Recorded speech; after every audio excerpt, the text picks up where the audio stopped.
All right. So the product I decided to do today was the coffee,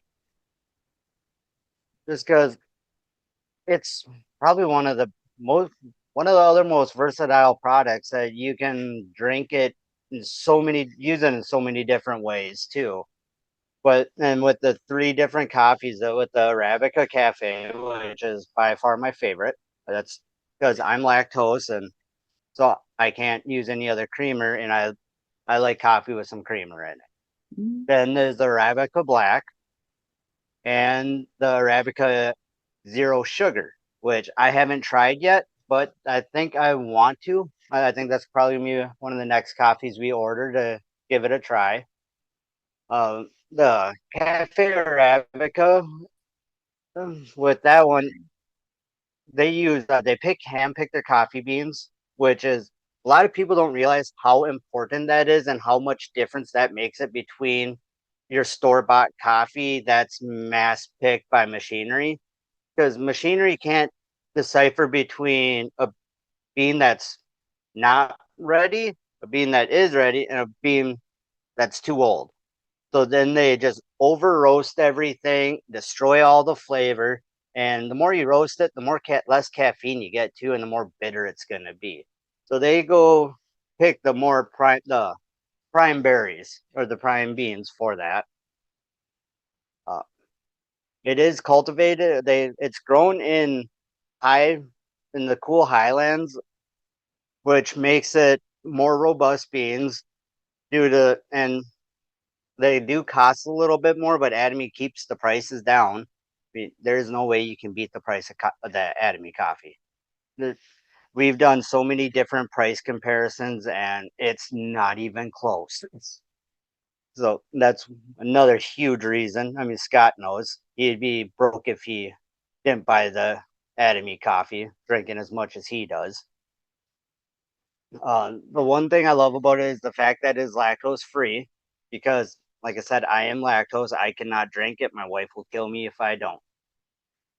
And the other thing is that they use a sasseon milk, which also they strip the fat protein out of it and the lactose. So now you just have the main protein in there in the milk for the cream. You don't get the extra fat that a lot of people don't want from the dairy, and you also don't get the lactose, which allows it to be it's even a little bit smoother flavor too. It's not overwhelming. The black Arabica coffee is another one of my favorites. It is a little bit stronger. So I like to do like one of the regular, because using a bigger cup, I do one of the Arabicas and one of the blacks. It kind of the a little bit more potent, because the Arabica, the one with the creamer, it's not as strong as the black, and I do like a little bit stronger of a coffee. So I like to mix and match my coffees. And there's the black works very well in water, in cold water. You can do it in hot or cold water. It dissolves very well. The Arabica with the creamer, you can, it says to use hot water, but you don't have to. We found that out on the way up driving to Minnesota last time. We only had a bottle of water, 2 o'clock in the morning. You need some coffee. I don't have no way to heat a bottle of water. Put it in there. It takes a little bit more shaking, but it will dissolve all the way in there.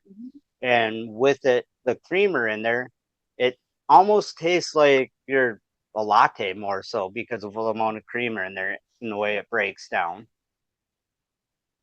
They use, pro- sorry, I lost my spot where I was at. The way they do it, they micro grind it so that, which is so fine, which allows it to dissolve in the cold water a lot rapid and more consistently, and you don't get any like chunky spots like you will with a lot of other instant coffees too. I've had some where you do it in hot water, cold, it doesn't matter how much you stir it, there's still gonna be some little grainy stuff at the bottom, and I'm not a big fan of that. I don't want to have little chunks of coffee grains stuck on my teeth or staining my teeth or any of that. That's oh, 1 second. And they use liquid nitrogen to freeze the coffee, which by doing that also doesn't diminish the flavor. It keeps the flavor in there and it allows them to break it down into smaller pieces and make it more fine for their micro grinding technology that they have. One pack is 26 cents. I mean, how can you beat that for a cup of coffee? 26 cents for one pack for a cup of coffee. Um, Emily did right here it was a 40-ounce cup. It took her 5 whole packs to make it, and it cost a whole $1.31. Which where you can't go to even get cheap gas station coffee in a 20-ounce cup for that much. It's still going to be $3 to $5 for cheap gas station coffee, and you're paying twice as much for half the amount. It and you lose the convenience factor of you don't know how long that coffee's been there. It could be Right. old and stale. And for like us, I don't want to travel around with the thermos full of coffee in a long drive because the coffee's just going to get stale. If I just carry around some water in a packet, I can tear it and I'm good to go. Mm-hmm. The convenience factor is amazing. I keep it in my backpack with me all the time. I I always have packs of the coffee with me, and it is honestly one of the easiest things to get new consumers with too. Majority of people drink coffee, and people like convenience. It doesn't get more convenient, doesn't get any cheaper than this. So by far, this is one of my favorite. This is what Scott got us into Atomy. One of the first things Scott introduced us to was the Atomy coffee. Then the one I want to try next is the zero sugar. Um, they instead of the natural, all the other chemical sweeteners that they use a stevia, glycol, which there are chemical versions, but they use the natural version, which is uh, everyone hears about all the medical problems that all these artificial sweeteners are causing because they're all full of chemicals and they're all synthetic.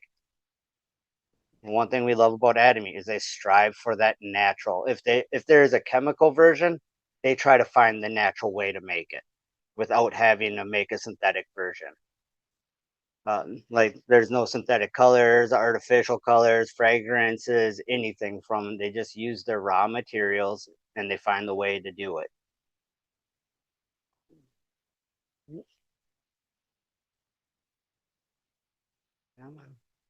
And with the Stevie glycol, so a lot of big thing is the, your blood sugar. If you're diabetic, you really have to watch what you drink and what you put in your body.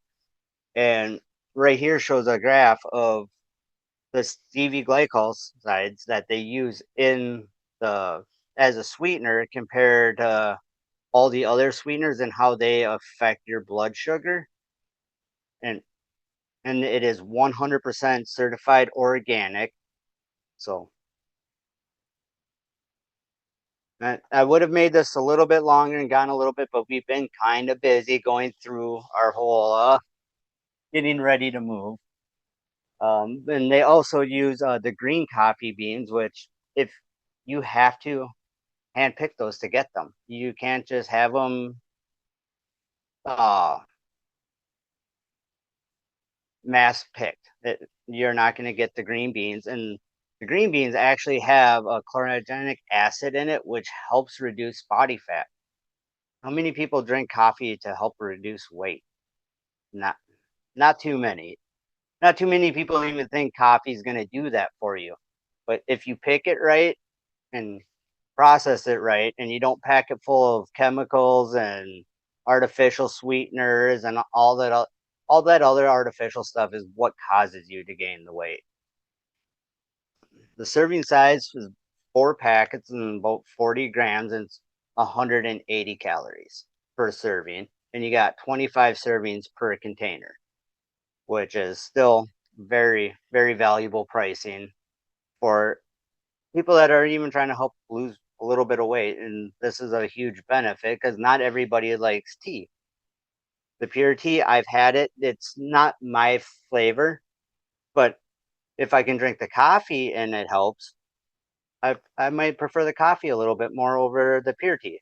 So this is going to be our next indulge that we're going to try once we get up into Minnesota, because we already got some stuff being shipped. And so the way I do mine is I like to make iced coffee. And so I actually turn it more into Emily calls it a turtle latte because I use lactose milk because I can't drink it. I can't drink regular milk. And I find using milk over water, it makes it a little bit more creamier. And I put a little bit of chocolate and caramel in there. And I like to use 3 packets just because I like mine, like I said, a little bit stronger, but 2 packets also works great. And it turns into I don't even have to use a full cup of milk because of the ice. And it's probably one of the better cold coffees I've had, even compared to going to all the stores, Starbucks, Caribou, walking around. I used to get them walking around the mall, and they never just really tasted all that great. And it was still like $7, $8. I I made this cup for less than $1. I mean, you can't really beat those prices because coffee's really not. Scott told us coffee is one, it's a luxury and you're paying for the luxury. It's not a very expensive business to be in. The coffee's typically pretty cheap, but you're paying for the luxury of it. And I don't believe you should be paying $7, $8 for something you can make at home for under $1. Mhm. But that's what I had for the coffee. It's like I said, I was going to do a little bit more, but we've been so busy trying to we decided Monday at about 3 o'clock we were moving up, and I have been going nonstop since trying to get our house ready. But thank you all, and hopefully we'll see you all at the 1 day seminar here next month.